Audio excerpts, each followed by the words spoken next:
from the age of 11, when I started my periods, I used to get really heavy, painful periods.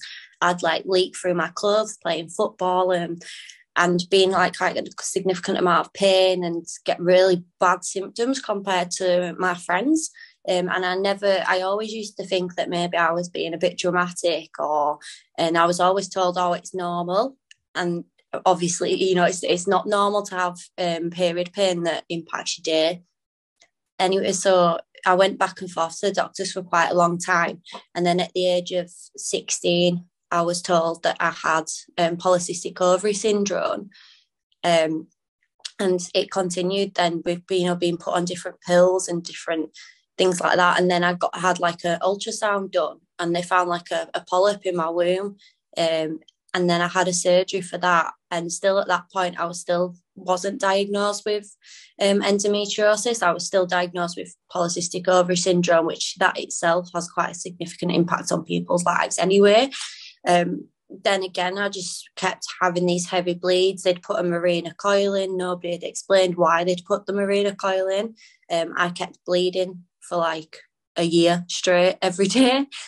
Then they finally put me in for a laparoscopy. I think must have been 2021 by this point. So I'd gone from 11 years old trying to get some form of diagnosis. Obviously, I'd been diagnosed with the polycystic ovaries, but I knew there was something else going on as well. So I had the surgery then, and then they diagnosed me with endometriosis then. I'd never heard of polycystic ovary syndrome, and I'd never heard of endometriosis. I didn't actually understand what was wrong with me because you don't learn it at school. Nobody tells you that. You basically get taught at school, oh, you're going to have a period and then you're going to have a baby, which isn't the reality of it's not the truth. I mean, so many people don't get to that stage. So for me, I was like really confused because I didn't have a clue what this disease was or what either of them were. So, and then it took me from, after I had that first surgery, I then had altogether, I've had 11 surgeries, and I'm on an urgent waiting list now for my 12th because the endometriosis, they think it's on my lung. So I'm still, because of the pandemic, I'm on quite a long waiting list. It's hard because it impacts everything in your life. It's impacted me financially. I see all my friends around me, they all have bought houses and things like that. I ended up behind with that because I'd lost so much money in my early 20s. So then you're playing catch up with everybody.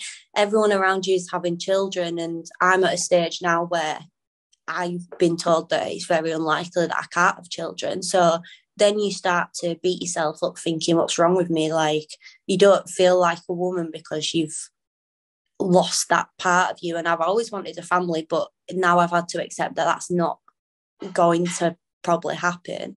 I have concerns for my life in the future because polycystic ovary syndrome in later life, it puts you at risk of things like diabetes, heart disease, various different things. It impacts your weight, blood pressure, all these different things. And it also puts you at higher risk of getting womb cancer.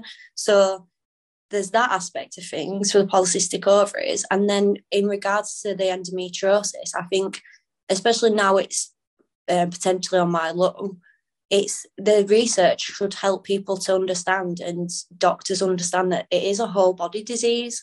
And they do say that endometriosis acts in the same way as a cancer, but it just doesn't obviously kill you. It attacks your tissue and your organs in the same way.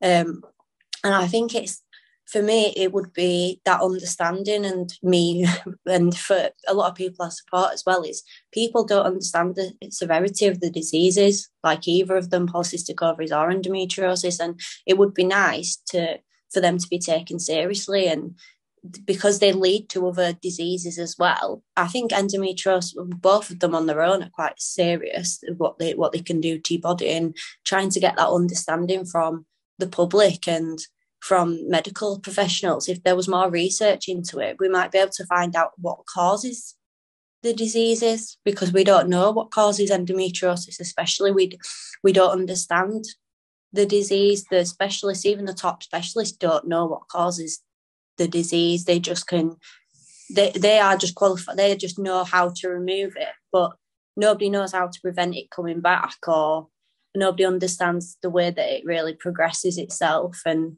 why it spreads to all these different organs and causes damage. So for us to actually, I think it would be easier to accept having the disease if you knew what caused it in the first place.